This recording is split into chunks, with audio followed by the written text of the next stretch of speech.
for Government Relations, and I welcome you to the 5th installment of an 8-part series on Information and Digital Literacy Essentials, brought to you by the California School Library Association, statewide CTAP, which stands for the California Technology Assistance Program, and the California Department of Education, who's been very, very supportive of this series, as evidenced by our guest today.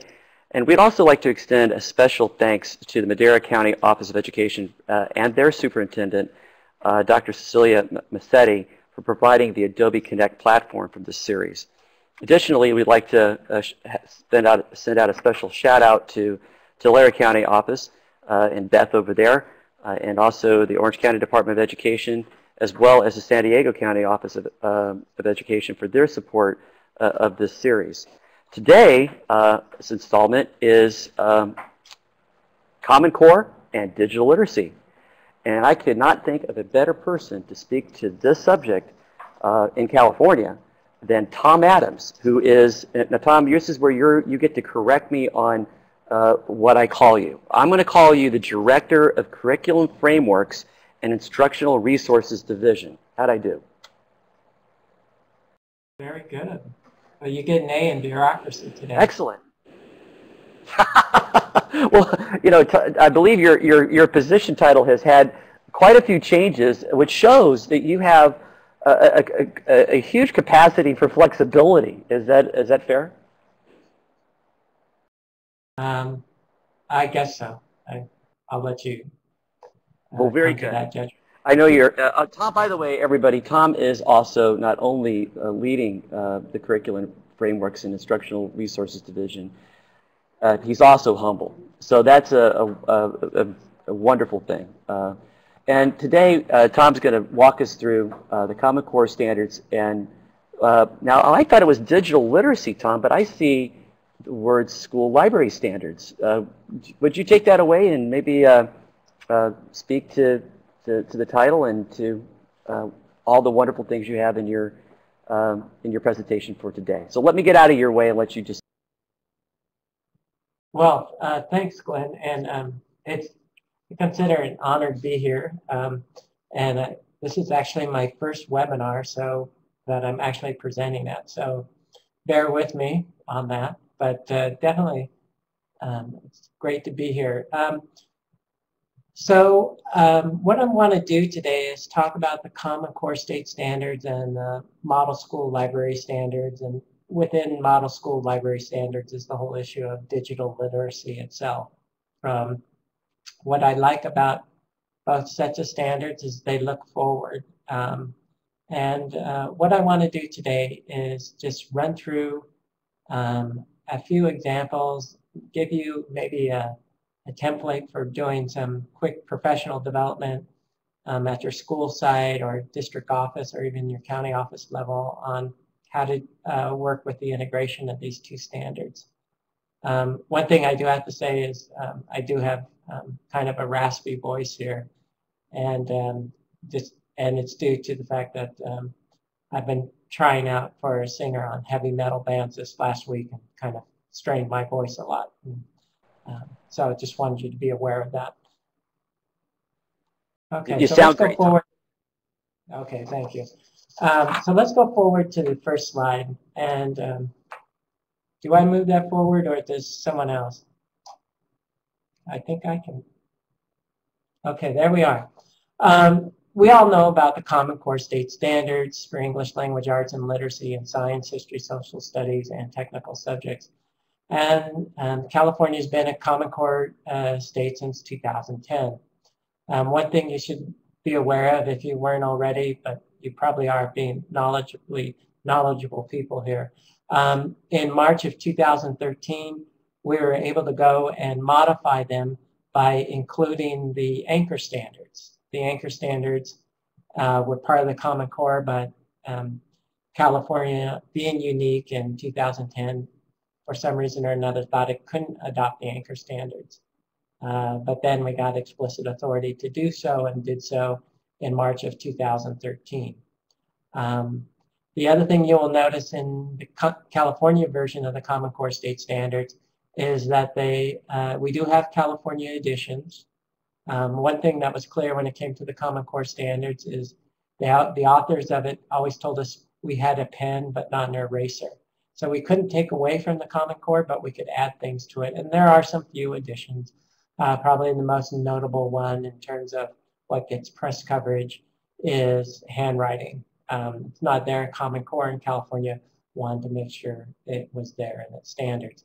And if you weren't aware of it, we have on our website now the official version of the Common Core standards that done in a California cover and everything on our website. So check out the latest version on it and let everyone know we actually have a clean California version. So what does that have to do with the Model School Library Standards? Well, the interesting thing is the Model School Library Standards were adopted a month after the Common Core. One of the things that had happened in the discussion with the state board back in 2010 was, how do we know that these Model School Library Standards are going to be okay with the Common Core? And at that time, Susan Martimo was on my staff, and she did a brilliant analysis of both the Model School Library Standards and the Common Core standards and showed their intersection. And if you want to be California provincial, you can actually look at the Common Core standard as actually catching up to California rather than the other way around. But there's you can get that alignment document on our website, and you'll see that it's laid out there for you just the interaction or intersection between Common Core and the Model School Library Standards. So if anyone says, well, why should we do these Model School Library Standards? The first answer is, well, first of all, they support the Common Core, and that's where this state is going. And so the Model School Library Standards have an important partnership with Common Core here in California. So if you have those two standards in mind and then the alignment document, then the question is, what do you do? What's a good exercise? Well, I was thinking, what would I do over the webinar? And I thought, well, in the end, I thought I do what I do best, which is I go to someone intelligent and I say, so tell me what your opinion is about this, about the alignment. And of course, luckily, I still have Barbara Jeffers working as a retired annuitant for me a couple days a week. And I said, Barbara, I can go to the alignment document and pick my favorite examples, but what are yours? And so she gave me these, and I'm going to go through one. The first one is actually a grade 4 example, and I like this one because it shows really that under Common Core, if you look there, it talks about print and digital sources, right? That's the world we live in right now and will continue to live in. It's not print exclusive anymore, and it's not going to be digital exclusive in the future either. So in that sense, that's what I like about the Common Core. And so it talks about, taking notes and categorizing information, what's your resources, things like that. Then if you look at the Model School Library Standards, what that does is actually give you the more exact tasks underneath that. So in that sense, that's why I like that example, and I think that's part of the reason why Barbara chose that one as well. And this should be old hat to some of you who have been keeping up on the library standards, but you'll realize that digital is always part of both sets of standards, whether it's the Common Core or the Model School Library Standards. And it just goes to show that both of them were aware of this new learning environment. Okay. The other one Barbara chose is this grade 7 example. And I like this because it deals with speaking and listening. And some people think, well, why would Model School Library Standards worry about that? And this is one thing I think people should be aware of, that when we have information, we're sharing it. And most of the time, the way we do so is through discussion and by presenting it. Now, one of the things that's not here in the Common Core but is throughout the document, is that most of the speaking and listening standards talk about things in terms of small groups. While you will in your lifetime, and students will in their lifetime, do webinars like this or formal presentations, most of our communication at work and in groups and at school and stuff is in small groups. And we have to really learn how to communicate in that way. And this is what I like about this grade 7 example. It really talks about sharing information, how to do so, and it's supported by the Model School Library Standards. Okay. Now, grades 9 through 10 gets at one of my favorite topics. Yes, most of you are probably not aware, but these are the type of things that excite a bureaucrat's day, to see things that call for analyzing media. What I like here is that in the Common Core, it really talks about the fact that we're working in different mediums. And the Model School Library Standards really talk about how those mediums can actually shape the message itself. I myself just was looking at this before I came on here, and I thought, you know what? There's a big difference between doing even a Google search on your smartphone versus doing it on your desktop. You'll get different results. And that has to do with the fact that you're working through two different mediums, even though it's the same search engine. So that is a kind of a mundane example. But if you're doing actual research on a topic, you'll find that it's going to be different when you go to use books versus actual digital resources, and that you're going to have a different experience using a video and audio resource versus just simply a digital print resource. So all of these things are important in understanding how the meaning is changed just based upon how the medium has changed. So those are some important intersections on what I see, or Barbara sees, as between the Common Core and Model School Library Standards. So you're probably wondering, okay, so this is all nice, and what's going to happen to this? How's it going to go forward? Well, one area where it will go forward, and this is in the area of curriculum frameworks. And English, the one we're working on right now, the English Language Arts English Language Development Framework. This is important because we're doing something unique in California. We're combining Common Core standards with ELD. And what's important is these are our statement at the state level on how to really how to really implement the curriculum. And you can see here the general purposes of the framework.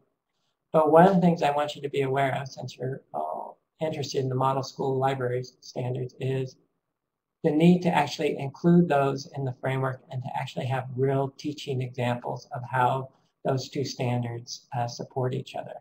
So just like I talked about those those three examples like grades 4, 7, and 11, 4, 7, and 9, and 10. What we really have to then have is some type of actual teaching activity or an exemplar of how this is really done at a classroom level, how the interaction between the student and teacher occurs, showing the implementation of both sets of standards. And that's what we want to have in the curriculum framework.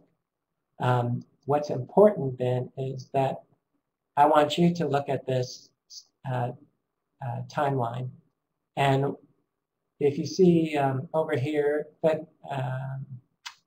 where is that?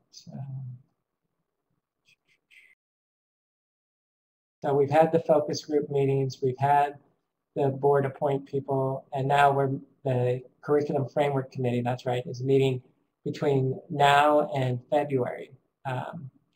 Between February and September 2013. This is a group of 20 educators, majority being teachers, and they're writing the framework. All their meetings are open to the public. but more importantly, they're in the midst of drafting the curriculum framework. And if you, as an educator, have a good example of how the Common Core and the Model School Library Standards intersect in a real teaching environment, we'd be happy to get that and actually include it in the framework. Now's the time to do it, and we're happy to actually have your participation in that manner. What would be the next stage after that is we would then have put together a draft for public review in November, and then put it out for public comment December and January, and that should be January of 2014. Sorry about that typo. And what will be, you'll also have a chance to comment then and make suggestions as well, but I really would like to get your suggestions earlier. After that 60-day review period, though, what we then do is we take everyone's comments, look at them, and revise the framework, and then have the Instructional Quality Commission take final action and send it to the state board. We anticipate doing that by February of 2014. Then we're required to have another 60-day review and hope for state board action in July of 2014. So what I'm soliciting today is not just simply you to get excited about the Common Core and the Model School Library Standards, but actually help me fill out this framework and do so in a manner that really reflects how those two interact in a real teaching environment. So my little purple outline there will make its way through before we get to the final. Yeah, I like the way that thing moves. It's just real smooth, you know. It is, you know, and it was designed specifically for me because it, you know, it doesn't move too fast.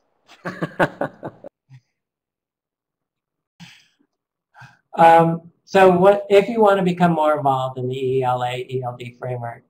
Here's the information, and you can receive even draft copies of the chapters by just getting in our email list. I must warn you that if you have a size limit on your email box, it'll be quickly filled up, you know, because these are chapters of 30 to 50 pages. So just a word of warning there. But definitely I encourage you to sign up there if you want to track the progress. And then if you have suggestions for what to insert at certain points on the different grade level discussions or other chapters such as on professional learning. The other thing I always encourage people to do is sign up for the various Common Core listservs if you're not there already. There's one just on Common Core itself and resources. And then if you want to remain up to date on the assessments, you can subscribe to the SBAC assessment updates, SBAC standing for Smarter Balance Assessment Consortium. And that's a great source of information that you know, you would think, you know, why would someone like me be promoting these? For the simple reason, this is how I keep up on most of the things that happen in Common Core. We all know things are moving rapidly. Every day there's a new development. And so I just would encourage everyone to sign up for these if they haven't already. So in terms of next steps, I would just encourage you to present to your colleagues about the intersection of the Common Core and the Model School Library Standards. That both of them are looking forward in terms of they're aware that our students are going to be learning in a digital environment.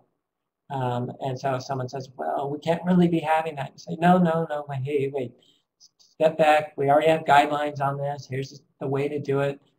There's no need to be frightened. You know, more information is good information. I would encourage you to use the alignment document, not something to always read and reference, but I think it's a great first step in professional development or professional learning. I would take that and you could use it with your colleagues in language arts and show how, you know, here we have a document showing how we can actually intersect, how we actually connect with each other directly.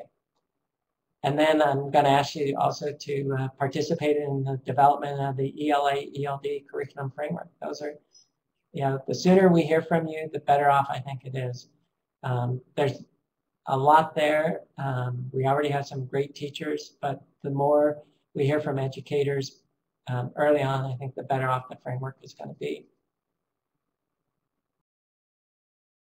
And then that's my contact information, and also that's my real phone number.